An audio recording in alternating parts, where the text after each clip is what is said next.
Hello students. मैं रितु हिरन। आज हम challenge group and family relations में स्पीच इम्पेयरमेंट का अगला पार्ट पढ़ेंगे। अगले पार्ट के बारे में हम चर्चा करेंगे। पिछली क्लास में हमने स्पीच हैंडीकैप्ड के कारणों के बारे में चर्चा की थी। आज हम चर्चा करेंगे चिल्ड्रन विथ डिलेड स्पीच, यानी कि विलंब से बोलने वाले बच्चे। आजकल के माता पिता अपने बच्चों के समुचित तथा पूर्ण विकास में बोलने की क्षमता के महत्व को बहुत अच्छी तरह समझते हैं। बच्चे के मुंह से पहला सार्थक शब्द सुनकर बहुत ही प्रसन्नता होती है, और जब बालक तुतला कर बोलने की चेष्टा करता है तो भी हमारा हृदय खुशी से गदगद हो उठता है। परंतु देखा गया है कि जब कुछ बच्चे ठीक समय पर नहीं बोल पाते हैं और आयु तो उनकी 3-4 साल के लगभग है, परंतु अगर उन्होंने बोलना प्रारंभ नहीं किया है या वे बोलने की चेष्टा करते हैं और वो अटपटे ढंग से या अस्पष्ट उच्चारण के साथ थोड़े से शब्द ही बोल सकते हैं, ये देखकर माता पिता को बहुत ही चिंता हो जाती है। उनका मन कई प्रकार की आशंकाओं से भर उठता है कि क्या उनका बच्चा दूसरे बच्चों की तरह बोल सकेगा, क्या वह अपने विचारों, भावों तथा अपनी इच्छाओं को आसानी से प्रकट कर पाएगा। ये प्रश्न उनके मन को सताते रहते हैं कि बच्चे के बोलने में यह विलंब क्यों, यह असाधारण रुकावट कैसी। अब हम देखते हैं कि विलंब से बोलने वाले जो बच्चे हैं उनकी क्या विशेषताएं हैं या उनमें क्या कैरेक्टरिस्टिक्स पाई जाती हैं। वाक शक्ति के देर से विकसित होने के कारण को समझने से पहले हम इन विशेषताओं का अध्ययन कर लेते हैं। इन विशेषताओं की ओर हमें ध्यान देना चाहिए किसी भी बच्चे के संबंध में। पहली विशेषता इनमें पाई जाती है लेट स्पीच डेवलपमेंट, यानी कि देर से वाणी का विकास होना।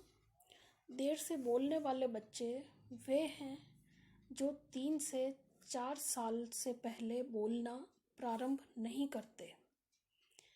यदि वे ठीक समय पर अर्थात 15-16 महीने की आयु में बोलना भी प्रारंभ करते हैं तो उनमें स्थिरता या निरंतरता नहीं आती, यानी कि हम कह सकते हैं कि उनमें कोई स्टेबिलिटी या कंटिन्यूटी नहीं होती है। वो अचानक से बोलना बंद कर देते हैं या बोलने में वो आगे बढ़ने की बजाय पीछे की ओर हटते हैं।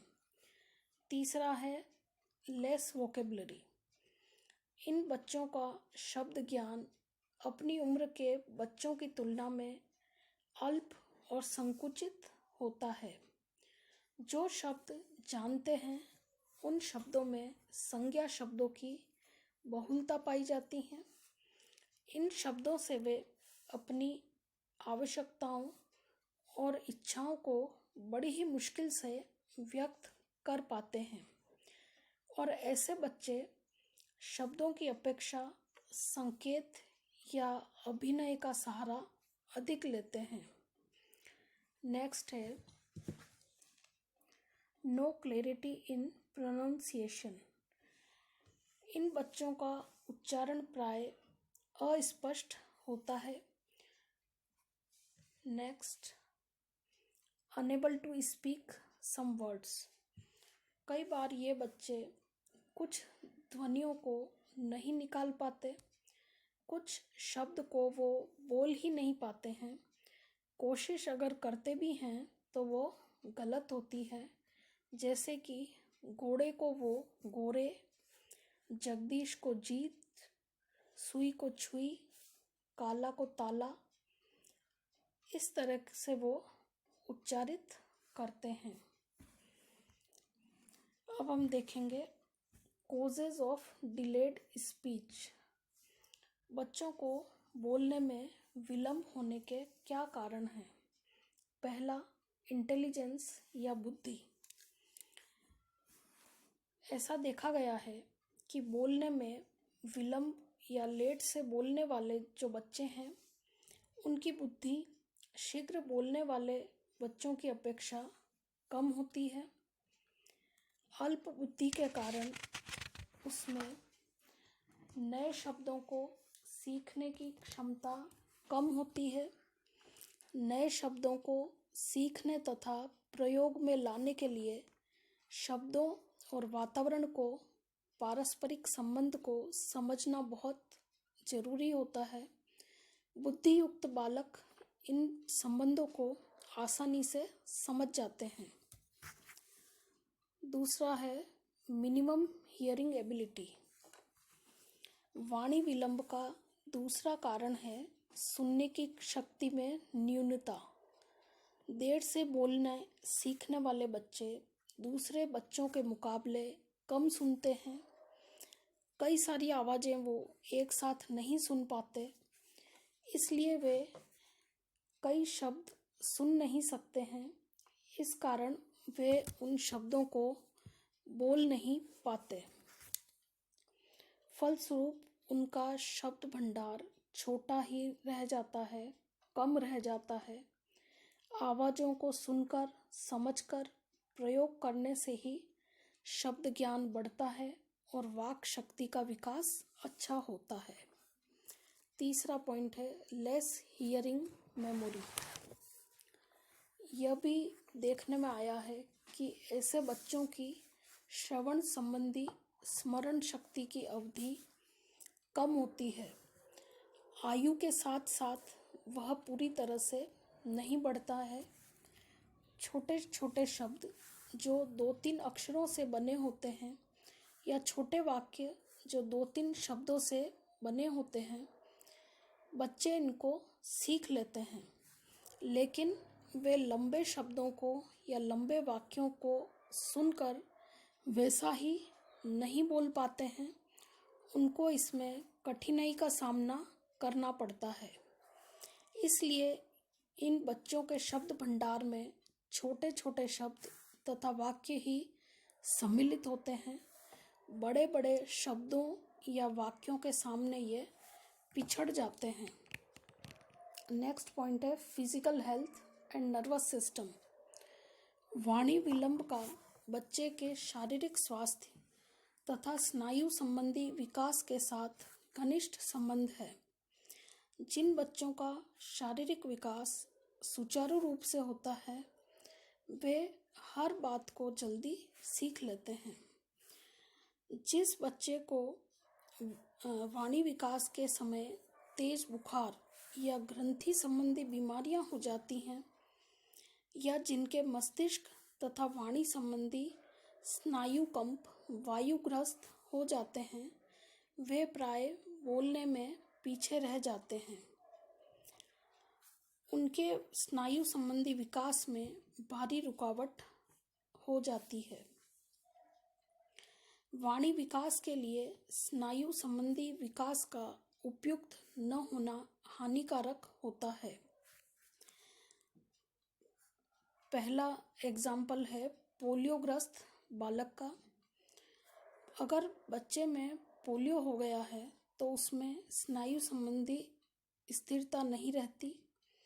इस स्थिरता के अभाव से उनके बोलने में शिथिलता या अस्थिरता आ जाती है, जो बोलने में विलंब का कारण बनती है।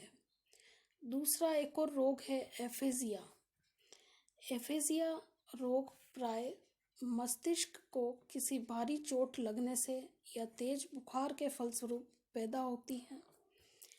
इस अवस्था में बच्चे में शब्द का महत्व तथा अर्थ समझने की शक्ति का पूर्ण रूप से नाश हो जाता है, और जब इस तरह की बीमारी हो जाती है तो बच्चे में वाणी विकास का होना असंभव सा हो जाता है।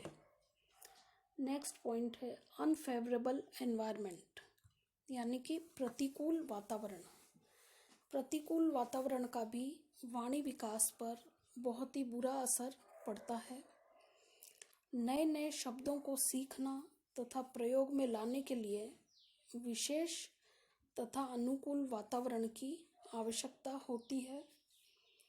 उदाहरण के तौर पे अगर माता पिता दोनों ही नौकरी करते हैं या अपने काम धंधों में इतने व्यस्त हैं कि वे बालक के सामान्य विकास की ओर ध्यान नहीं दे पाते हैं, तो बच्चे उपेक्षित से रहते हैं।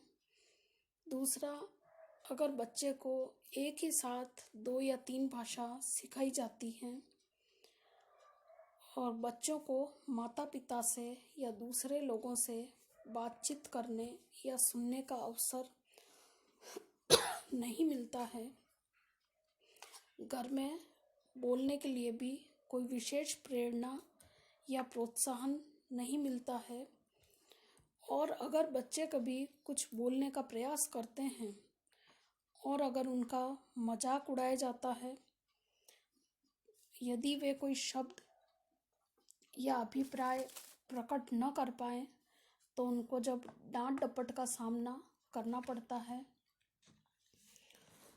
तब या फिर पेरेंट्स अगर सिखा रहे हैं बच्चों को और उनके सिखाने के तरीके में कोई दोष पाया जाता है,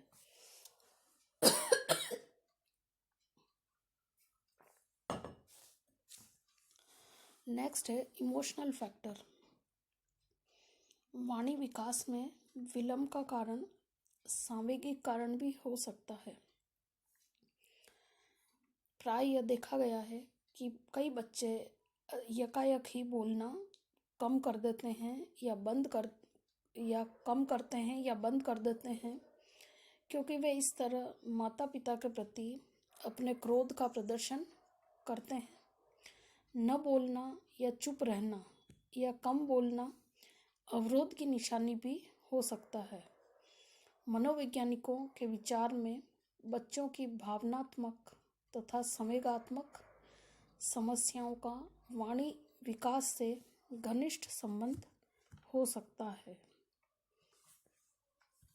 थैंक यू।